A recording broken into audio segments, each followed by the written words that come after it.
Thank you, Nancy, for the kind introduction. Can you all hear me okay? Okay, great. Well, I'm excited to be here. Some of you know I have a strong interest in dreams, and I lecture from time to time about dreams. This is one of the first times I've had a chance to lecture about the law of attraction, which is another strong interest of mine. And to get us going, I wanted to start out with a point of contrast for what we're going to talk about today. This is a quote from Theodore Roosevelt, who for a long period of time was one of my sort of role models in my life. And in 1899, he gave this talk about the strenuous life.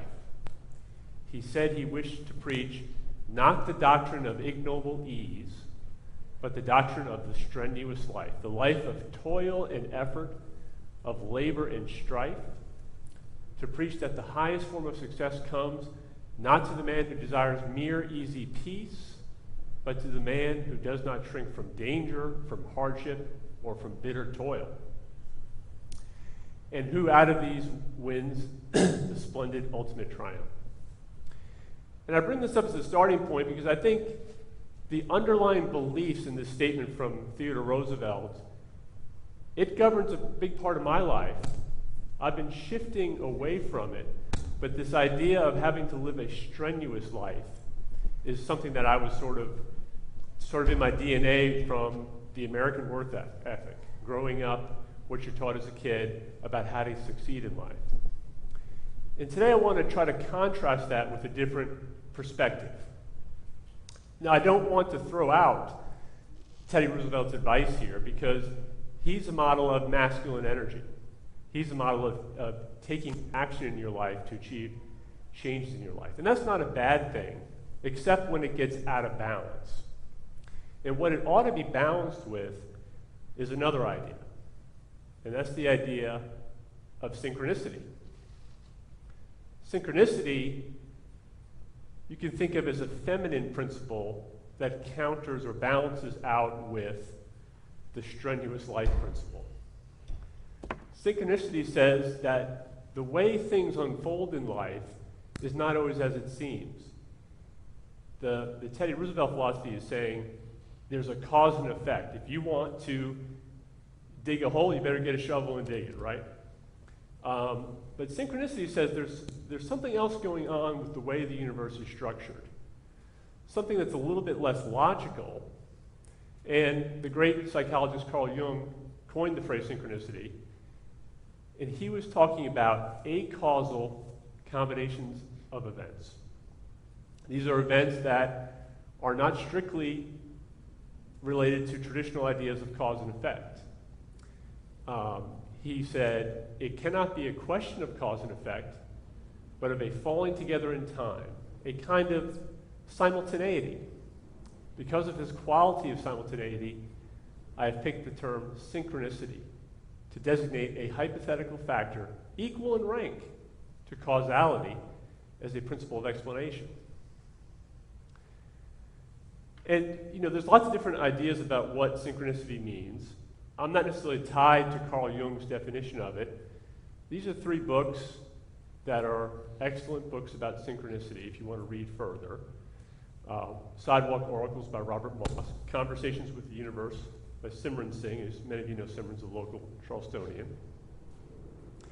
and What a Coincidence by Susan Watkins. And I could easily fill up this presentation with lots of good examples of synchronicity from these books, but I've got plenty of examples from my own life, so I'd like to do a little bit of storytelling to start off my presentation.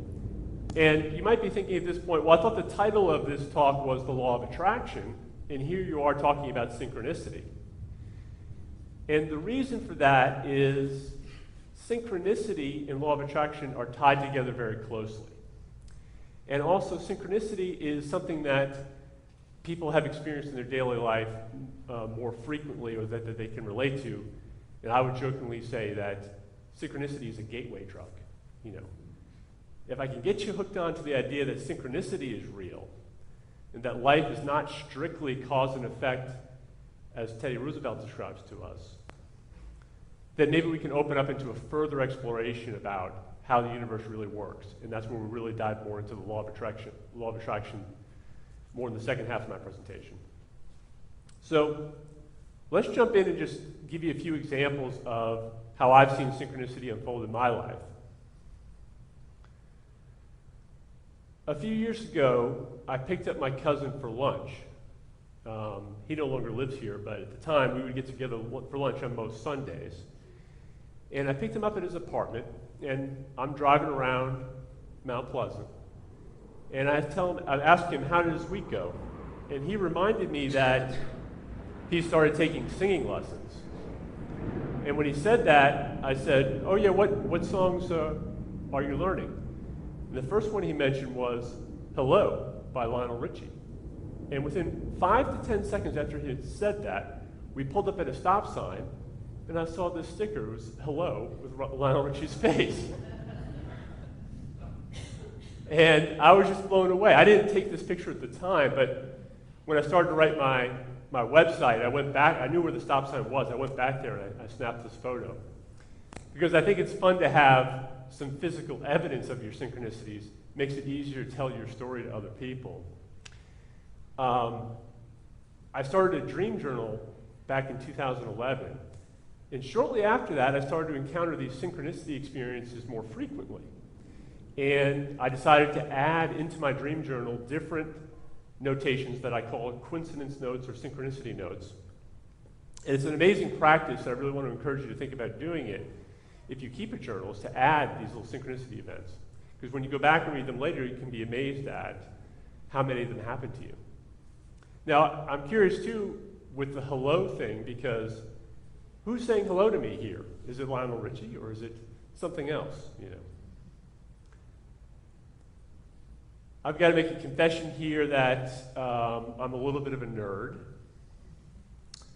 I learned how to play chess in college, and occasionally we'll play a game of chess with some friends that play. I have a friend, Dan, and a few years ago, during the workday on a Tuesday, Dan said, hey, how about you and I and another friend of ours, how about we get together on Friday or Saturday and play chess? And even though I know I'm a nerd, I was thinking to myself, boy, playing chess on a Friday or Saturday night, that's pretty nerdy, you know. And this was a Tuesday, and I figured, I told him, let me check with my wife. I didn't know what our plans were for the weekend. I said, let me check with my wife. And really I was thinking, I'm not sure if I want to play chess on a Friday or Saturday night. And then I went to the gym. This is that same Tuesday. And as I'm walking around the gym, I see a woman, and the back of her shirt says, say yes to chess. And I was totally blown away. I was like, you got to be kidding me.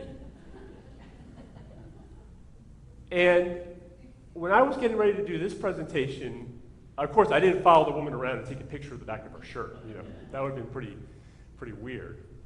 So I figured, let me just go on to Google, and I'll find a T-shirt that says, say yes to chess. But when I did a Google search, I went through screen after screen after screen. I couldn't find one.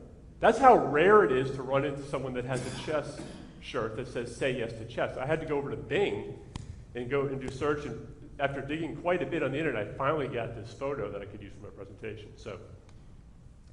So I did listen to that synchronicity. I did play chess that Friday with my friends.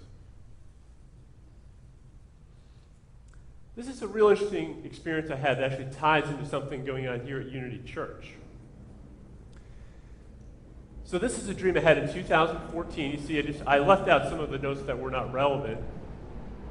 But in my dream, at 2 in the morning, I wrote in and what I do, by the way, is I keep my notes on my phone. So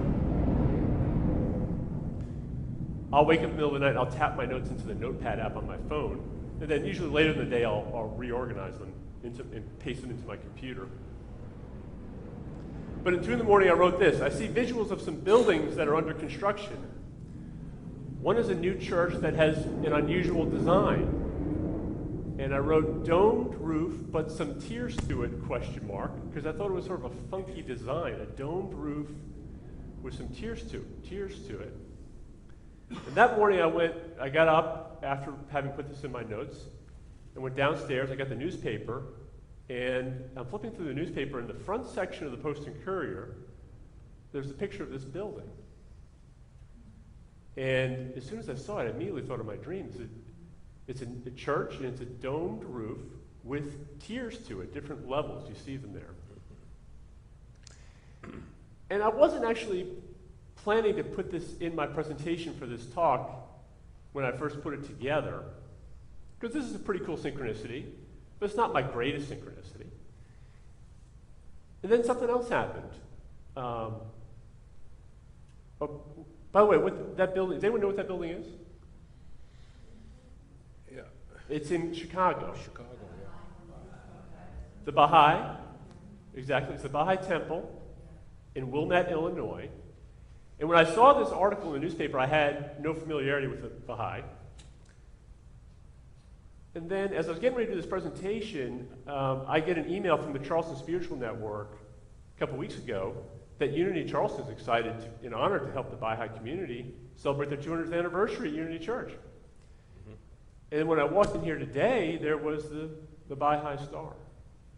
Isn't that interesting? Isn't it interesting how synchronicity can have multiple levels to it? It seems to sort of have a multiplicity to it as well as a simultaneity to it. All right, so another example here. This is, I just pulled this as a stock image of a tennis court I got off the internet. I play a little tennis. I typically, however, I don't play on a tennis team. I'm sort of a solo act. I've joined these leagues where they sometimes call them a flex league, where you get, at the beginning of the fall, if you play the fall season, you get a list of like 8 opponents, and then you play them week by week during the season. So a few years ago, I got a match over Mount Pleasant at the Whipple Road Complex. I say that when I look at my friend Matt Whipple over here. And I meet a guy, and when you meet folks playing in these tennis, usually you haven't met them before. Sometimes you have, but this guy I've never met before.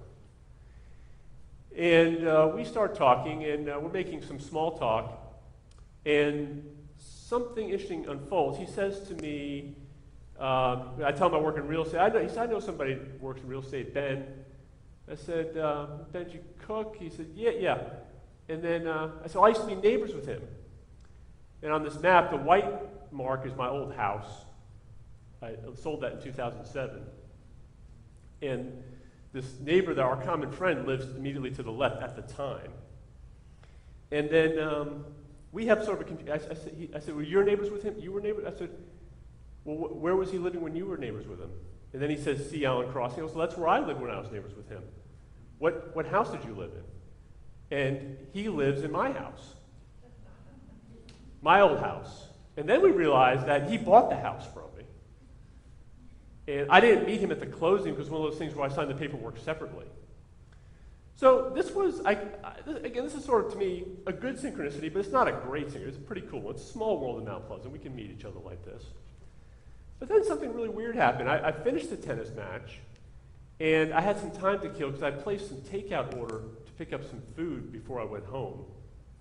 And when I have some free time, I like to play, I told you I'm a nerd already, right? I like to play Scrabble on my phone. And I play with my aunt and my mom. So this is a game with me versus my aunt. And you can see I'm beating her up pretty good because I just spelled quant, so I got 57 points. Took a little screenshot, so I was proud of that. No.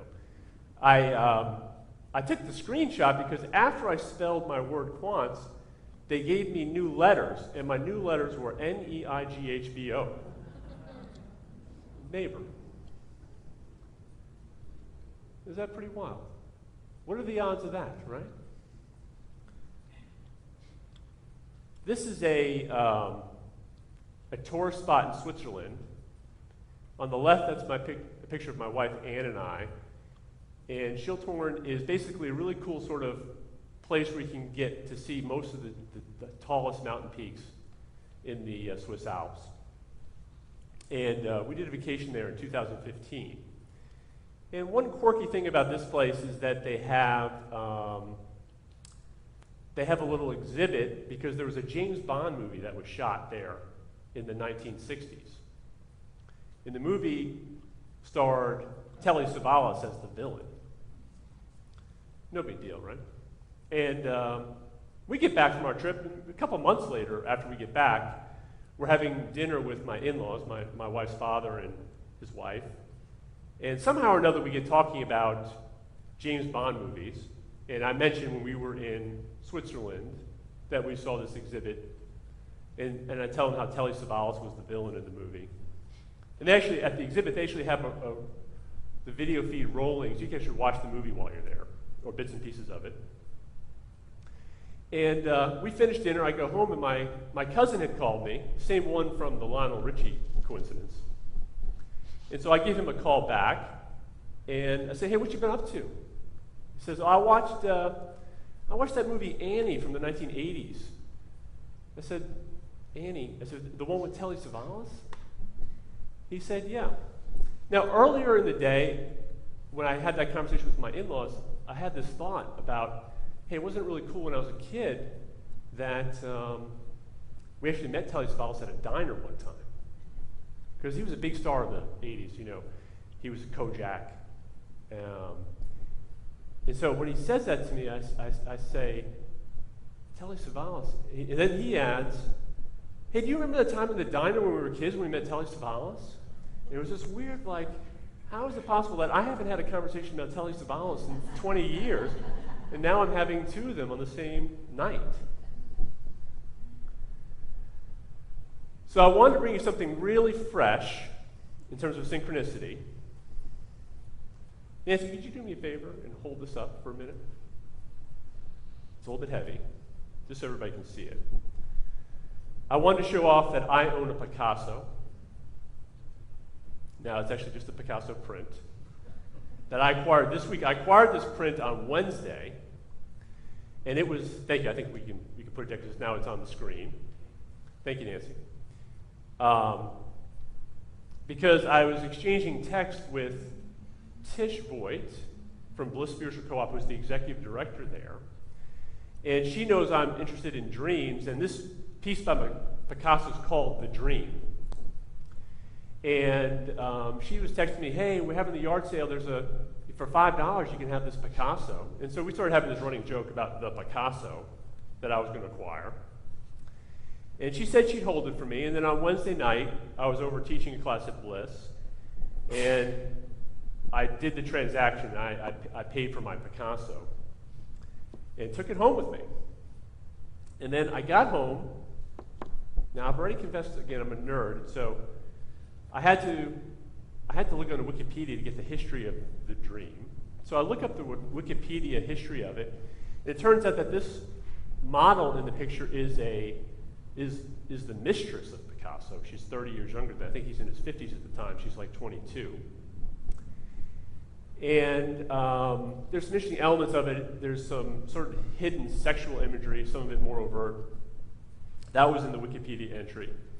And then I was looking this up on my phone when I got out of the Wikipedia thing, and I decided, well, let me play another game of online chess, because that's what I do, I'm a nerd. I did this immediately after, and my opponent in my chess game was Scar Picasso.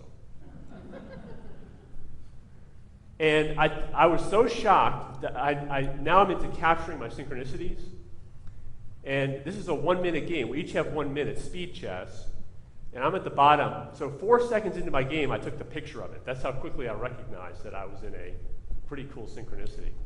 But what's also cool about it, if you look back at the picture, the woman's face, that's where some people think there's some sexual imagery there. There might be a male sexual organ planted in there if you see it. But it also has like a scar in that area. You could interpret that area as a scar. So I thought Scar Picasso was a pretty wild synchronicity. Most of you might know the guy on the left. That's Phil Robertson of Duck Dynasty fame. My wife and I, we have a friend in Mount Pleasant. She's a local author. She writes Southern fiction. And once in a while, she'll get interviewed in the newspaper. Her name's Nicole Seitz. And one day I was reading the Post and Courier, and they had several authors recommending books. And when they interviewed Nicole, the first book she recommended was Happy, Happy, Happy by Phil Robertson. And so I'm at the breakfast table. My wife is sitting across from me. We each have different sections of the newspaper. And I tell her, hey, they interviewed Nicole, and she's recommending happy, happy, happy. She says, that's funny, because right now I'm reading a different section of the paper where there's a book review of happy, happy, happy. I said, that's a pretty cool coincidence. I said, maybe I should buy the book. And then I continue reading Nicole's interview, and the third book on her list is When God Winks at You, How God Speaks to You Directly Through the Power of Coincidence. I was like, okay, I guess that's verification. I need to order this book. And one last one, and this goes back to that idea of, in addition to there being simultaneity, that there's also often with synchronicity this idea of multiplicity. So one of my other hats I wear, I'm a real estate agent. And a few years ago I had an unusual incident for me in that I have two separate buyers, both couples, and they both want to see the same house on the same day. It's a Saturday morning. Now this is not a house that I have listed for sale. So it just happens to be that I have two buyers I'm representing. And they both ask to see the house on the same day. One wants to see it at 10 o'clock, and I arranged for the other one to see it at 11 o'clock, so it's sort of efficient. So that's one small bit of synchronicity. As I thought about it, something odd about these couples is they're both involved. The male is a military physician. One of them is an Army doctor, and the other one is an Air Force doctor. And as I thought about it, there was something else, that one of the couples, both of them went to my college, Holy Cross College in Worcester, Massachusetts, which is a small liberal arts college. And I really rarely meet alumni in Charleston, and these people were not referred to me because of any alumni connect. It was just sort of a random coincidental thing that they happened to go to the same college as I did. So I thought it was interesting that all these sort of interesting little small bits of synchronicity were taking place. And I show both couples the house. Neither couple actually really likes the house. The second couple, the 11 o'clock appointment, they want to see another house on Daniel Island. So I take them over to Daniel Island. And after we finish touring around, I do something I often do in houses when I'm sort of bored, is I look at the bookshelf, just look over the books on the bookshelf. And I see a book called The Tao of Physics. And I had this sudden goosebump feeling come over me because just the night before I had been reading a book that mentioned the Tao of Physics. And before that I had never ever heard of the book before. And it was one of the Seth books by Jane Roberts. And in that Seth book, they included a copy of a postcard that Jane and Rob had gotten from one of their former students. And I circled it in red, I think you can see it, The Tao of Physics. And I was like, wow, that's pretty wild. So that was sort of four coincidences sort of all rolled up into one. I've got the two people wanting to see the same house. I got the two military physicians. I've got, with myself added, we got 3 Holy Cross alumni.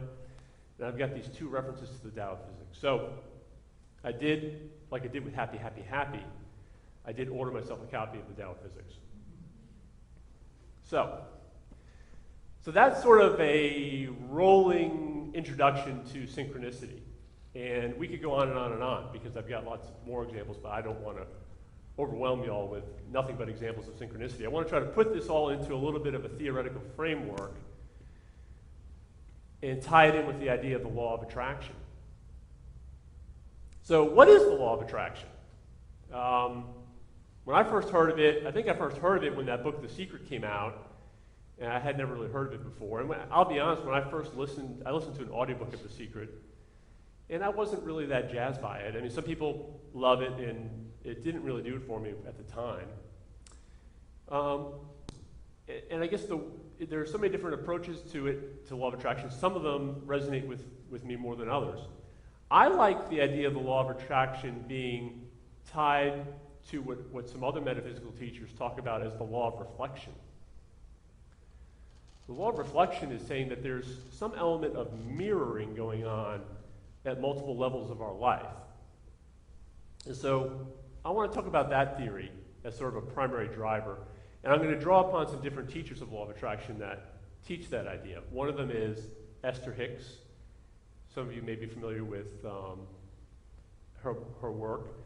She channels a group of non-physical teachers that they refer to as Abraham. And also the Seth material, which I mentioned previously, Jane Roberts was also a channel, and when she went into an altered state of consciousness, she could speak for a non-physical teacher that referred to himself or herself or themselves as Seth.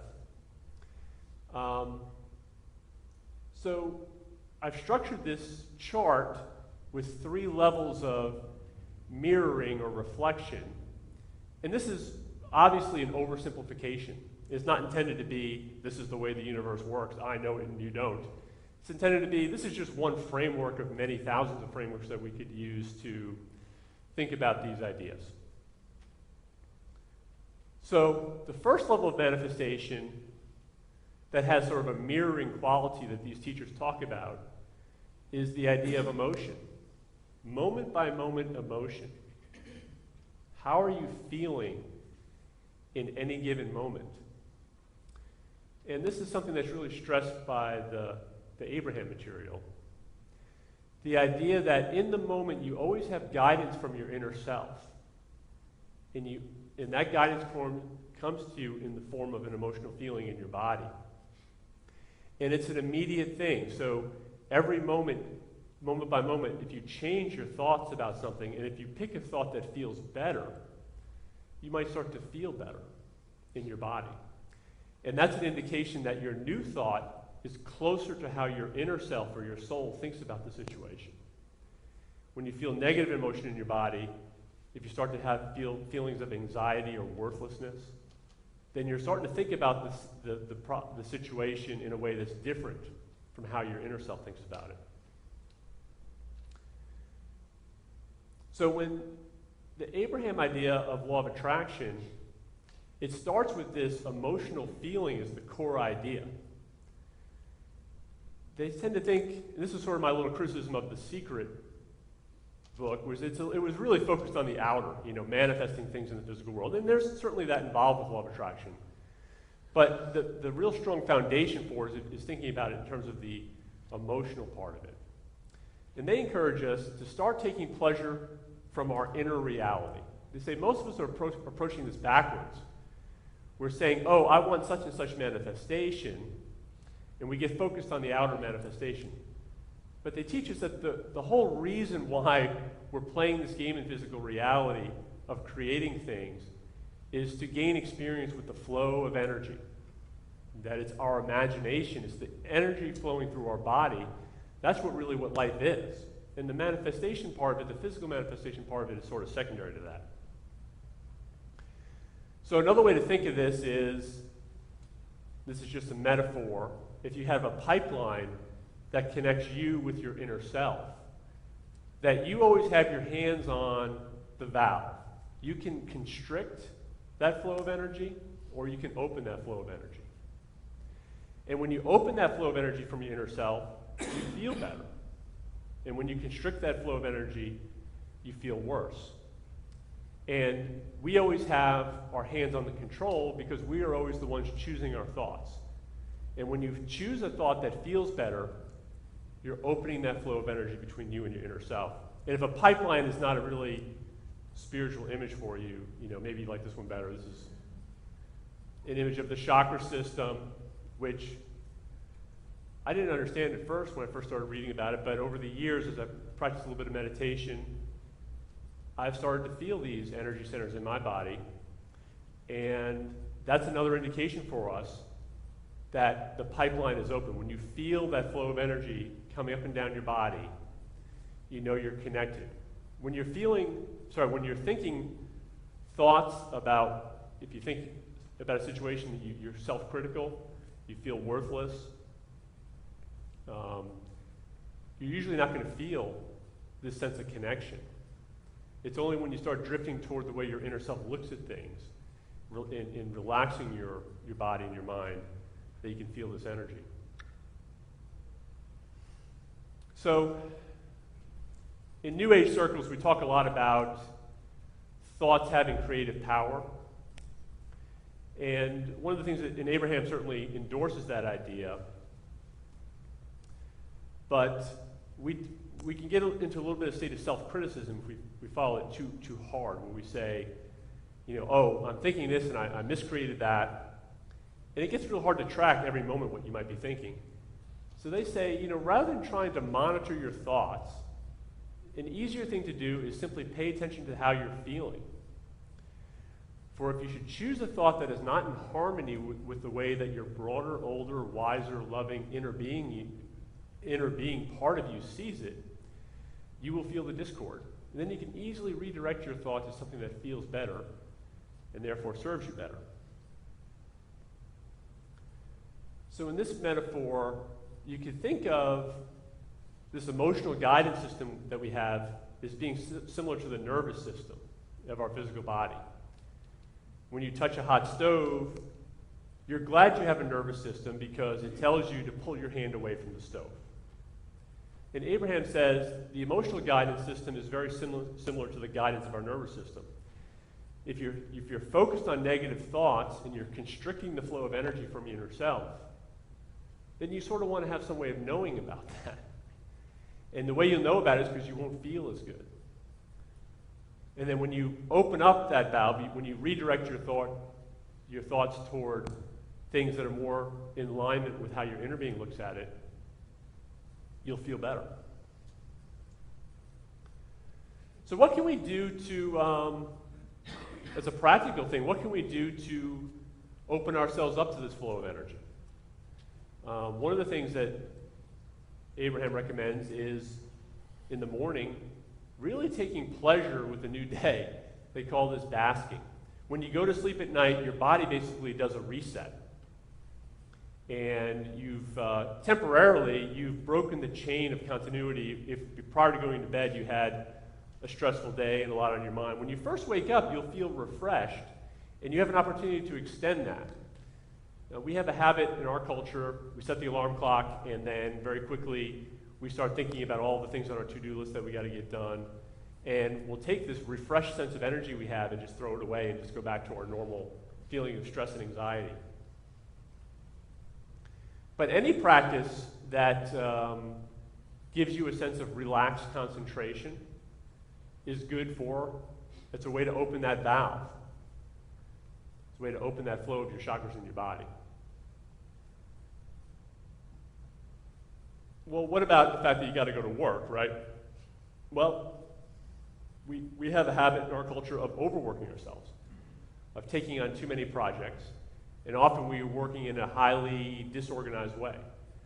So there are ways you can go about your work, it's sort of beyond the scope of this presentation, but the more that you can plan out your workday in a way that's organized and more, less of a sense of overwhelmment, the more you're going to be able to keep those energy centers flowing. You keep that pipeline open of that sense of connection with you and your inner self.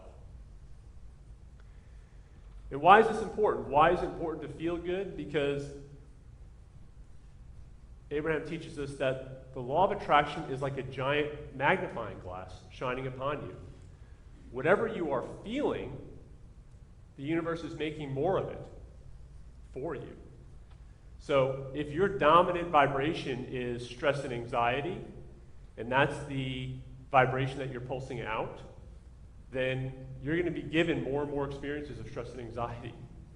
And it's going to seem like a never-ending feedback loop.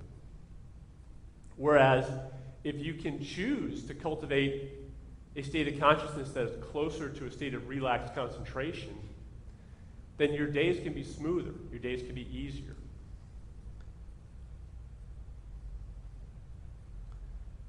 So, arguably we could end the conversation after that first category because it's really the most important one. How am I feeling in my body at any one time? Because that's what's going to be magnified, that's what's going to be reproduced in my life. But another level of manifestation that's very accessible to us, and one of my favorite topics, is dreams. Dreams are slightly different from the emotional feedback because dreams are not in the moment feedback. So if you're feeling anxiety during your day, that's immediate feedback that whatever you're thinking about is a little bit inconsistent with how your inner self is looking at the situation. Dreams will come to us pretty quickly, though. A dream can come to us. We could be thinking about something at night before we go to bed, and that night, within hours or within days, we could have a dream about it.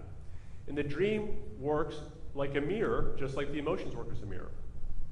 So if you have that dream that I know everybody here has had, where you're back at college or high school, and you didn't prepare for the exam, or you did prepare for the exam, but you don't have a pen to write with, or there's 1,001 variations of this dream that just about everybody has, you're not going to experience that dream unless you've got something going on in your vibration during the day that has that similar vibration of stress and anxiety.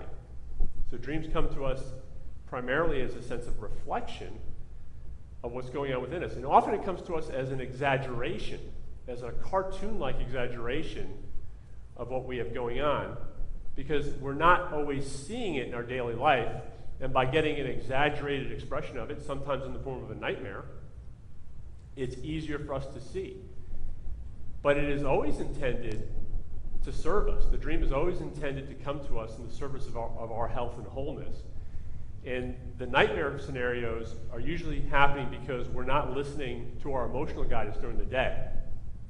That's why I have on this chart, I have the dreams as the second mirror manifestation. Because if you're paying attention during the day to how you're feeling in your body, if you really get tuned into that form of guidance, you don't really need to rely on dreams as much, because you know in the moment whether you feel good in your body or you don't feel good.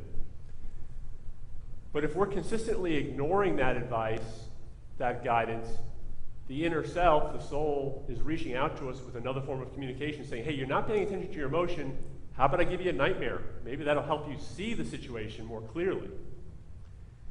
And the other scenario is, if you're generating positive energy during your day, you're more likely to have a dream where you might be flying, or you might be doing some other exuberant activity. And so the reflection comes both in forms of positive and negative energies. There's a lot more to dreams. I'm oversimplifying things, but this is one thing going on with dreams that's an important part of it. Dreams give us an interesting window into the nature of waking life. I got interested in lucid dreaming a few years ago, and one of the great teachers of lucid dreaming is Robert Wagner. Robert will probably be speaking in Charleston next fall to the Jung Society. We're excited to have him potentially come to town and speak. And most of you probably have some familiarity with lucid dreaming. Lucid dreaming is a dream where during the dream you somehow click over a threshold and you have the realization during the dream that you're having a dream. And you can practice manipulating in a very unique state of consciousness that looks very, very much like physical reality, except it responds faster than physical reality does. It's a very psychologically or mentally responsive environment. We don't tend to think of waking life as a psychological environment, but that's one of the things that teachers of law of attraction tell us, is that what we think of here around us in this room as being strictly physical objects, that these are actually, might more appropriately be regarded as mental objects, as symbols. So practicing, if you can become lucid in a dream, it gives you the opportunity to sort of practice manipulating in a mental environment. And you start manipulating less with physical effort, and you start manipulating more with your mind. Robert says you let go of physical manipulations, and you use the wings of your mind. So, for example, he says, if I expected in a dream to fly with ease, I'll fly easily. If for some reason I expect to have trouble flying, I'll have trouble flying. If I expected to be approached by a dream figure, they will approach me. Thus, expectation largely rules the dream realm. And concentrating on a goal as your sole focus and then intending yourself there will move you in the dream space, move your awareness there effortlessly. So, for instance, if you're lucid in a dream and you decide, hey, I'd like to fly to the moon. Well, if we use rules of normal physical reality, we say, well, you have to find an engineer, you have to go study rocket science, and you have to build yourself a rocket and find a way to fly to the moon and do all the calculations. But in a dream, you don't have to do all that. You can simply say, I want to be on the moon. And then you will be suddenly there. It's an instantaneous mental environment. Lucid dreamers have also taught us that it's possible to manifest physical objects in a dream, or what appear to be physical objects in a dream. And I wanted to tell you about a study that was done last year that was pretty interesting. This was reported in the Journal of Sports Sciences, and Psychology Today did an article about it. So some German researchers, they got 15 lucid dreamers together, and they wanted to do a study about darts and dartboards. Because they were trying to study this idea, hey, if someone practices some skill in the dream state, does that carry over to waking life? If they become really good at throwing darts in the dream state, will they then become an even better thrower of darts in the wake state? And I'm not so much interested. I mean, the study was sort of mixed results. It seemed to indicate that so long as the dreamer was not heavily distracted during the dream, that the dream practice seemed, compared to the control group, the dream practice did seem to deliver some percentage improvement in their ability to throw darts. I was interested more in the fact that they were able to get 9 of their 15 dreamers to become lucid. And these are people that had trained themselves to become lucid as dreamers. And that all 9 of them were able, during their dreams, to manifest a dartboard. And that's a pretty amazing thing right there. Now, it's pretty wild that I wouldn't have believed the study if they told us that they all were in English pubs, the dartboards were exactly the same shape, they all had exactly the same colors, the darts were exactly the same. Then I would have said, that's a nonsense study, I don't believe a word of it. But this I believe, because one guy had a tree stump as a dartboard, that's what he manifested. Another guy had a mirror. Another guy, the dartboard was attached to a woman's head, he felt bad about throwing the darts at her head. Another one had some really mean dream figures demanding money. If you want to have more throws, you're going to have to pay us. You're going to have to bribe us for... And then another one had a nasty doll that wanted to play. Let me play, let me play. Give me the darts, give me the darts. So that sounded more like, that sounds more likely to me that's real dreamers. But isn't that interesting, though, that 9 of them were able to manifest with their thoughts in a mental environment some sort of dream dartboard. And I think that's a lesson about a little bit about how physical reality works. Except physical reality, we're not necessarily able to do that immediately, but if we think consistently about something and we don't resist the idea, then over time we can manifest it. And that's the perfect bridge for talking about the third idea of a mirror feedback that we get from our inner self or our soul. And that third mirror is this mirror, is waking life.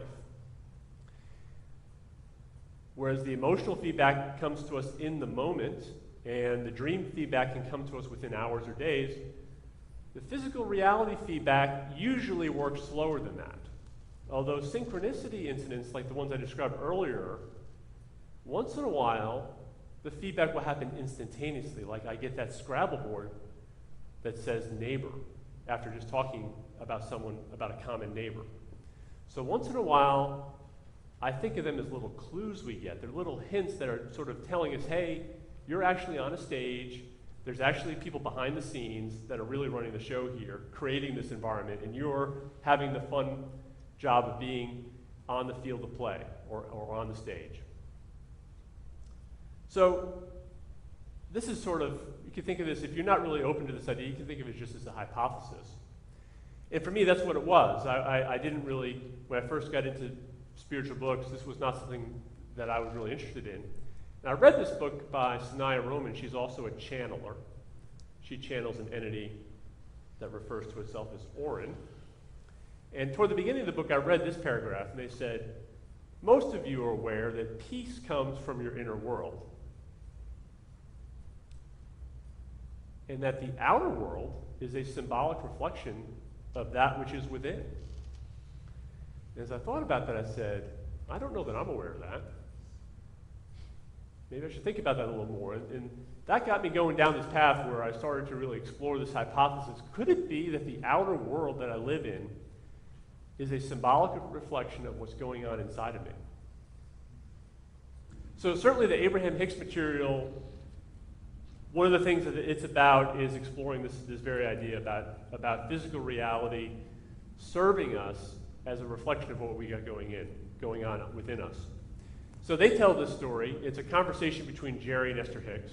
Jerry was Esther's husband. He passed away a few years ago. And Jerry awakens from a very powerful dream, and he has sort of a moment of clarity when he wakes up from the dream. And he tells Esther, "It occurred to me that as I dream, I am the creator of everything in the dream. I wrote in all the characters. I put the words in their mouth. If someone is treating me badly, I have given them those words. If someone is treating me sweetly, I have given them those words. I am the writer of all the parts." And Esther responded, "That's what Abraham has been telling us about how waking life works as well." And this is the idea with dreaming of owning your dream. So if you have a nightmare, your first instinct may be to say, it had nothing to do with me, I don't want to deal with that. A different approach would be to say, okay, I'll acknowledge I somehow created that dream. I wrote that dream. I'm intimately connected with what happened in that dream. And Abraham, continuing the conversation, says, "What I think and what I feel and what manifests in my life experience is always a perfect match. It's true in the dream state, and it's also true in the wake state. Just as you are the orchestrator of your dream, you are the creator of your waking life. You are the bringer-abouter of every bit of it." And they like to use make-up words like bringer-abouter. Another one of my favorite teachers of law of attraction is Jane Roberts, and she was, I mentioned earlier, the channel for the Seth material. That image of the man at the bottom there, that's a painting by Jane's husband, Robert Butts, of an image that came to him in a vision of what he thought Seth looked like. He's actually more of a non-physical being, but he did have incarnations. And Seth says, "Your experience in the world of physical matter flows outward from the center of your inner psyche. Then you perceive the experience. Exterior events, circumstances, and conditions are meant as a kind of living feedback. Your thoughts, feelings, and mental pictures can be called incipient exterior events because in one way or another, each of these is materialized in physical reality. In the most miraculous fashion, you are given the gift of creating your own experience." And another teacher of law of attraction that I tune into is Daryl Anka. And this is a nice, short, sweet quote. He says, "You cannot change what you do not own." So by owning your dream and by owning your waking experiences, that gives you the power to make changes in your life. If you disclaim them, if you say that has nothing to do with me, you're giving away your power. You're taking your hand off the steering wheel. So if we're going to play with this hypothesis that waking life has some dreamlike qualities to it, shouldn't we encounter in waking life dream symbols and dream figures? So I want to give a couple quick examples of that idea. That's, again, my wife and I on a vacation. We went down to the Cayman Islands for a vacation. 2 weeks before we went down there, I had a dream. And I had a dream about a starfish. And in my dream, the starfish was on the ground. I was seated.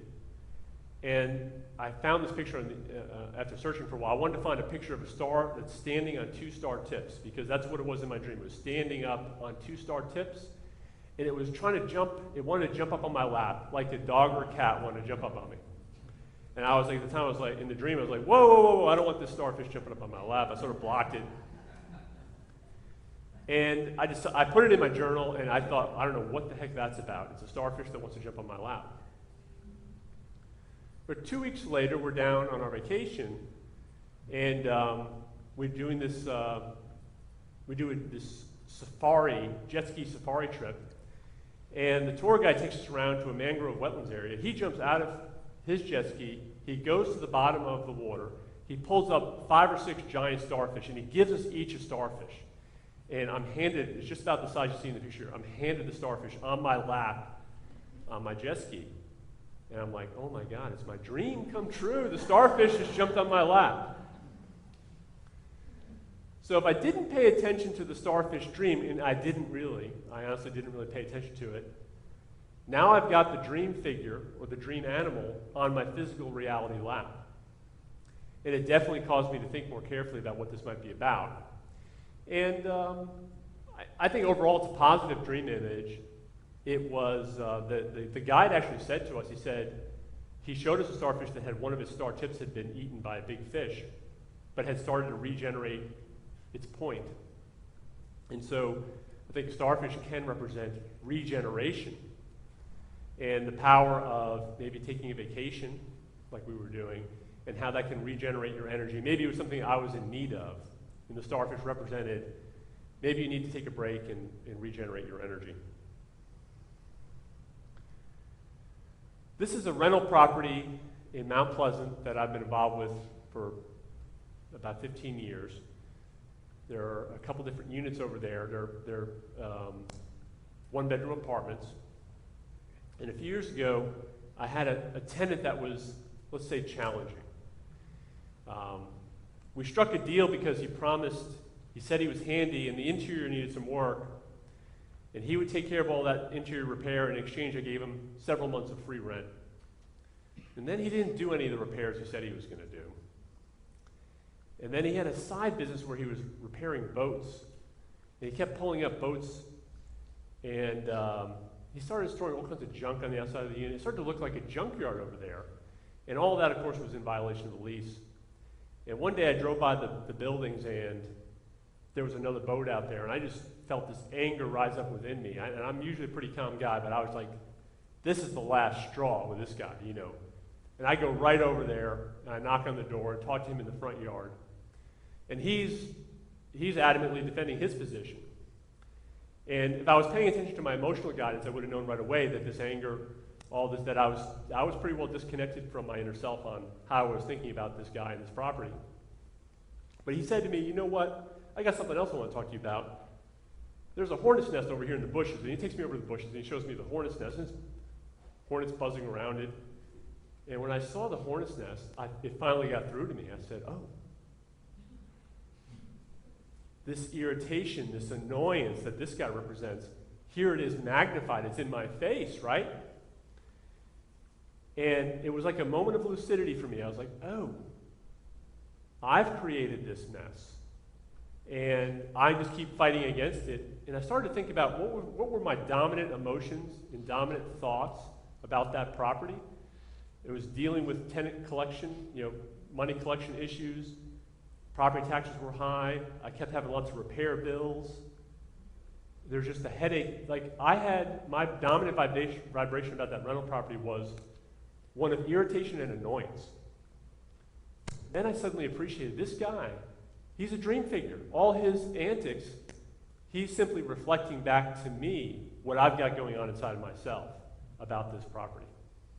And the hornet's nest, which is a further magnification of that. So whenever we encounter someone in waking life that pushes my button, so to speak, or they seem like an outsized cartoon character, like this guy was, that's an invitation for my inner self to examine the situation with higher awareness.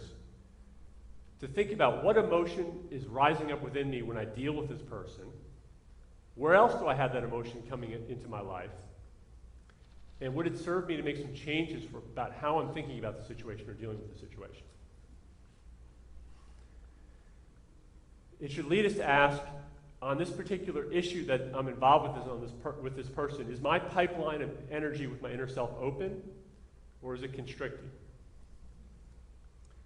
Now, I wanted to show you this slide because we talk about law of attraction and everybody says, well, at some point you got to show me the money. What's in this for me? If we're going to talk about law of attraction and manifestation, at some point there's got to be some financial stuff involved. There's got to be some practical aspects of this work. And I do believe that there are. I don't think that should be the primary motivation for why we do it, but I think the truth of the matter is that the more that we open that valve of connection with our inner self, the more that we're also opening the valve of financial abundance. So, Esther Hicks, Abraham, talks about law of attraction in these terms. And again, they talk about it in a number of different ways, but this is yet another way, another angle of it. That law of attraction says that if you can identify a desire for something and then offer no vibration that contradicts it, it will show up in your experience. So I had, there are some topics that you have no natural sense of contradiction about. I had no sense of contradiction about a starfish coming into my experience. So it was very easy to manifest a starfish. I didn't have any feelings that would prevent that from happening. So they say things will manifest very quickly if you're not resistant to it. One metaphor that they give us is, imagine a horse-drawn carriage, or this is actually a horse-drawn sled I found. One of those horses represents the idea of your desire. How badly do you want whatever you want to manifest? But that horse is yoked to another horse, which is, what do you believe is possible? And if you don't believe it's possible for you to manifest what your goal is, then it doesn't matter how strong that desire is, because this can be dragging a horse of equal weight, and you're not going to be moving any direction forward. So the ideal situation is to have a blending where your desire is moving forward, and your belief about the possibility of that unfolding is also moving forward. So this is a quick real-world example. This happened last year. One of my real estate agents in my office had this house listed downtown. It had a really difficult, from her view of things, a really difficult client. And they were very demanding about her spending more money on marketing, doing more open houses. They had the thing priced sort of high. And then after only a month or so, they came to her and said, we think we need to get, they made different excuses. We think someone else needs to take over this project as a listing agent because you're just not getting it done. And she came to me to talk about it. And as I talked to her about it, I could sense her primary vibration about it was not very positive. That she was mainly focused on the frustrating client, the overwhelming expectations of the client, what have you like that. And so we talked about it. I said, we should just release this. We should let it go. And so we just sent the client an email saying that we agree to terminate the listing agreement and let them hire somebody else. We could have fought them on that, but we said, let's just let this go. And that the listing agreement would end in 2 weeks. And within that 2-week period, out of the woodwork, two of her friends came to her and asked about buying the house. And she ended up brokering the deal and earning both sides of the commission. And so that was probably like a $30,000 event. That happened, I think, the way I look at things, because she was in a position of battling, of resisting, and then when she let it go and just turned it over to the universe, then she was in a position of non-resistance, and that enabled the flow of events to unfold and be reflected back to her. This is just an interesting one. My wife and I bought a house earlier this year, and it came about because my wife has started a floral design business called Purple Magnolia. And one day I was, as we were contemplating going out looking at houses, I had it in the thought in my mind, there's that new neighborhood off of 6 Mile Road. And I honestly couldn't remember the name of it. And I decided just on an impulse on a Saturday to drive over there. And as soon as I drove in, I saw the sign that said Magnolia Village. And the whole reason we had to move was because of Purple Magnolia. As soon as I saw that sign, I knew that, oh, I'm in the flow of synchronicity here. This is a correct economic transaction for me to flow into. We signed the contract the next day. We sort of skipped the whole process you would normally go through of looking at 20, 30 houses. It just felt right. And when you're in the flow of synchronicity, you don't need to do things with a whole lot of effort. You can be more in the right place at the right time. This is a building in Mount Pleasant, an office building. I had a client come to me last year, a small law firm that wanted to lease space in Mount Pleasant. And we had looked at a few places, and the market is pretty tight in Mount Pleasant for office space. It's hard to find space. I get an email every morning from the commercial MLS system telling me what's new on the market. I got this email that we had a new office space on the market. I knew it was a good fit for the client.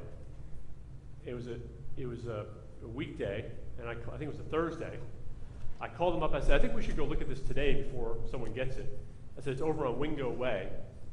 I said, can you go see it this afternoon? He said, well, I've got a doctor's appointment on Wingo Way at 4:45. So we set up the appointment for 4:15. We went to see the property. He went to his doctor's appointment. We signed the lease within a few days. In the right place, in the right time. You'll start to get these reflections of being in the flow. This transaction, I normally would have to show a client, 30 spaces, but when you're in the flow of things, you get these little signs and symbols that tell you that. A few years ago, this is my last act of drinking the Kool-Aid during the last recession. I bought a piece of air. For $60,000, I bought a piece of air where you could put a boat. And then after the recession, they lost more than half their value. But I got my energy lined up a little better with it, and I had been renting it out. And then the boat tenant, the guy I'd been renting it to, he left. And one day on a Saturday, I was over at my office, and I came back from lunch, and a guy drove down the street. And it was a business acquaintance of mine, someone I knew a little bit. And he just pulled over to say hi. I said, what's going on? I'm going down to the marina to see if I can rent a boat slip. I said, I have a boat slip to rent. You see? Just in the flow. It's like, okay, I don't need to put it on Craigslist and have 40 people call me, harass me with texts. Someone can simply show up in my driveway and want exactly what I have to sell. And finally, I want to bring us back around. I told you the story earlier about this rental property. And it's the right side of this red building. And after I had that back and forth with my challenging tenant, we eventually parted ways. And I had to find someone else new to move in there. But in the meantime, I had done a lot of self-examination about how I felt about this property and what was my primary emotional vibration going on. And so I decided I needed to make some changes. I needed to get out of the muck in terms of things that were annoying me and frustrating me. And I actually decided to hire a property manager to deal with 90% of the stuff that goes on there. And that was like a great relief for me. I felt like I was letting go of a lot of burdens. Now I have to pay her 10% of the rent to do that. But I just decided that that was more consistent with the way my inner self was looking at the situation. That I don't need to grip onto every dollar that's flowing out of this place. I could release it a little bit more. Shortly after I did that, when the guy left, I knew a contractor who had approached me in the past. Hey, do you ever have a vacancy over there? Let me know. Because maybe I'll rent it from you. I'll put one of my employees in there. So I called him up. We arranged to meet over there, and we met his employee. His employee walked in. He looked around, and he said, this is way too small for me. And pretty quickly, that was the end of that transaction. And we started filing out the door. As we're walking out the door, another guy just walks in. And he had been someone who had lived nearby several years ago, and I had met before. And he wanted to know if it was for rent. And I'm only over at that property. I'm over that property in the course of a year. I'm over at that property no more than 4 or 5 hours probably. He happened to come by at exactly the time that I was there. And I think and we signed a lease, and he was the handyman. He did fix up the unit. All the things that I wanted to have happen with that unit did manifest. But I think it only manifested after I made some internal changes that allowed things on the exterior to flow better. So as a final note, we started out with this quote by Teddy Roosevelt about the strenuous life. And I wanted to offer us, if we were to rewrite these words, thinking about a more balanced approach between effort and synchronicity, or effort and law of attraction, what might that look like? And so I wrote this little piece. I said, I wish to preach not the doctrine of repetitious toil and effort, but the doctrine of the passionate life, the life of eagerness and enthusiasm, of excitement and synchronicity. To preach that the highest form of success which comes not to the man who desires the limited fruits of bitter labor, but to the man who does not shrink from examining his beliefs, from trusting his inner guidance, or from expressing the ecstatic joy of his inner self. And that concludes our presentation. Thank you.